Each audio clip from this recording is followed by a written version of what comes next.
Today we're talking about how you can protect yourself and others during the winter months, particularly with respect to slip and fall accidents or injuries that occur because of ice and snow. So in northern climates such as Ontario, in the winter time, there's a significant uptake in claims for slip and falls because of ice and snow. That can occur both on municipal property, such as sidewalks, community centers, and things like that on the outside, but also on private property, homes, businesses, plazas, all private properties as well. There are things that you can do as a homeowner or a business owner or tenant in a business to protect people that come onto your property and also avoid a lawsuit. Take care of your premises. Consider the fact that people might be coming onto your property and do what you can to make it as safe as possible for them. That means, well, if it snows within a reasonable amount of time, you should take out a shovel, or if you hire a contractor to do it, have your contractor come out and shovel the snow or plow the driveway. Similarly, because of the thaw and freeze cycle that occurs in the winter, not every day is freezing. So we get a lot of drops in temperature and then rising temperatures. Overnight, it might freeze again. Although ice wasn't present in a location the day before, the next morning there may be ice. Know your property, to take a look at it, see where the snow is piled, where the runoffs might be, and take some extra precautions. Throw down some salt. If you don't want to use salt, there's all kinds of alternatives that are better for the environment. And really just taking these simple precautions can do two things. One, they can help avoid an injury on your property. People are far less likely to slip and fall. And number two, if they do slip and fall and you have taken those precautions, it will afford you as a homeowner or property owner a defense. You and your insurance company will be in a much better position to say, well, I took very reasonable precautions and really there wasn't much more I could do. That's my advice for any homeowner or business owner. Take those reasonable precautions so that people coming upon it are less likely to get hurt.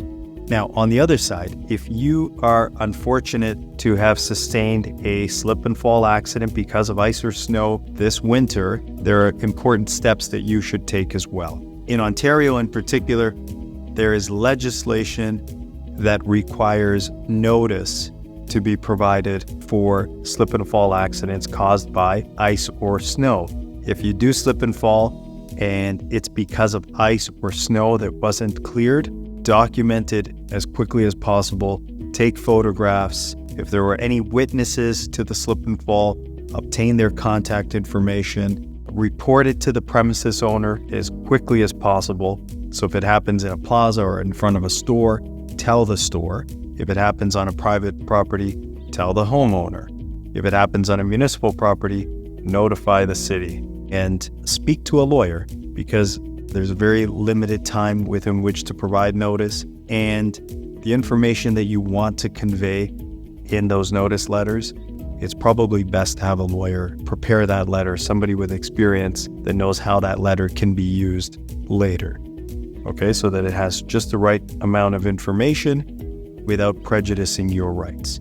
Although people think of slip and falls as relatively minor events, where somebody just falls down and maybe gets embarrassed, that might be true in the majority of situations, but unfortunately, slip and falls can be very significant events that cause really serious injuries.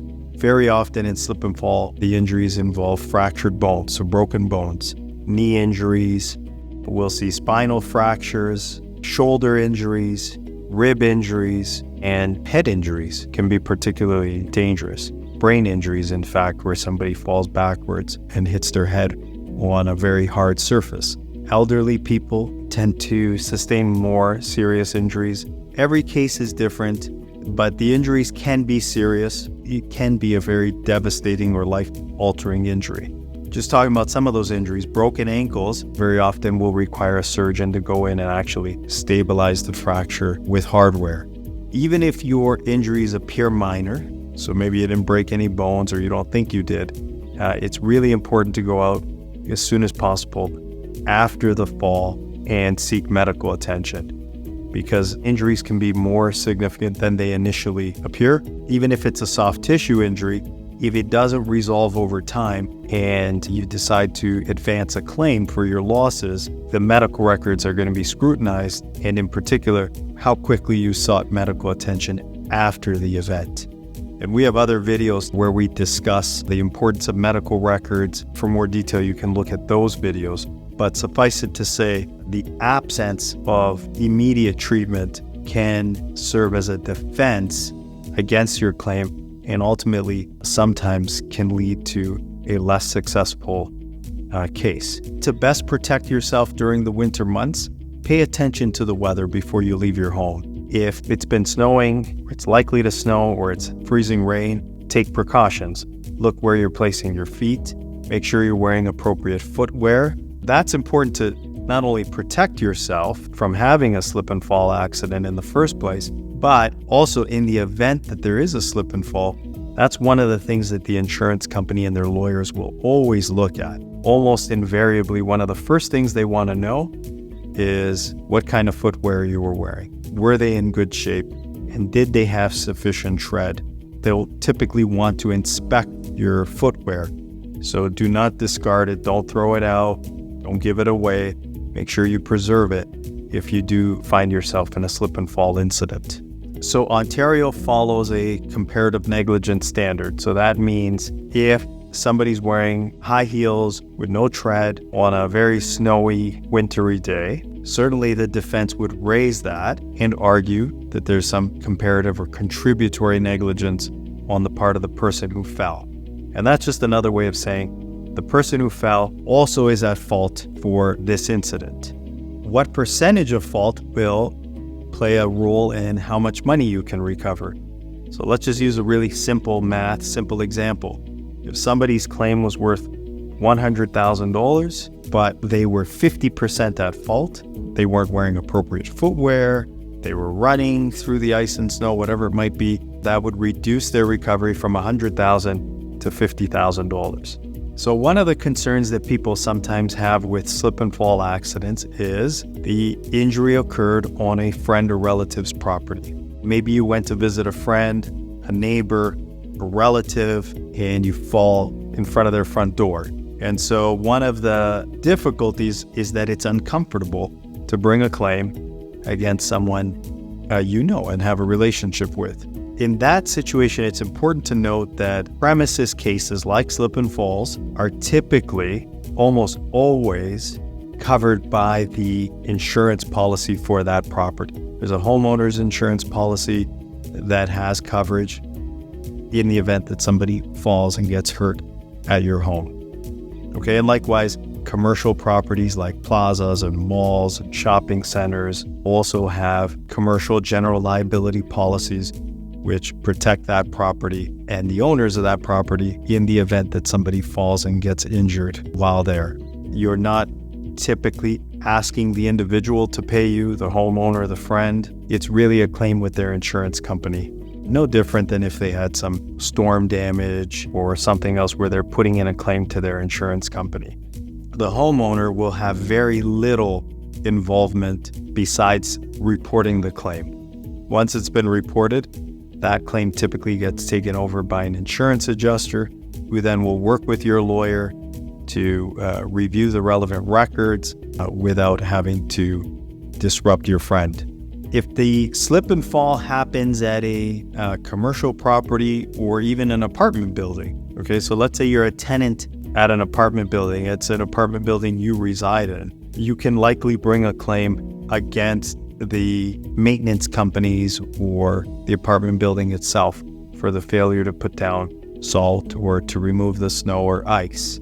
Even if it happens in a place where you live, where there's common area that's maintained by the property managers, you can also bring a claim in the event that you fall and get injured because they didn't timely respond to the ice and the snow. In a commercial setting like a grocery store or a shopping center, it's the same sort of thing. It would be their responsibility typically to maintain those common areas like the parking lots during the winter months to make sure it's safe for people parking their vehicles and entering They are inviting the public to come there and shop in their stores. They're trying to bring you in. There's an expectation that people are coming there, parking their vehicles, or otherwise walking to the premises to spend money. Arguably, they're under even a greater obligation to make sure it's safe for the public because there's an expectation that there's going to be a lot of people attending at that site.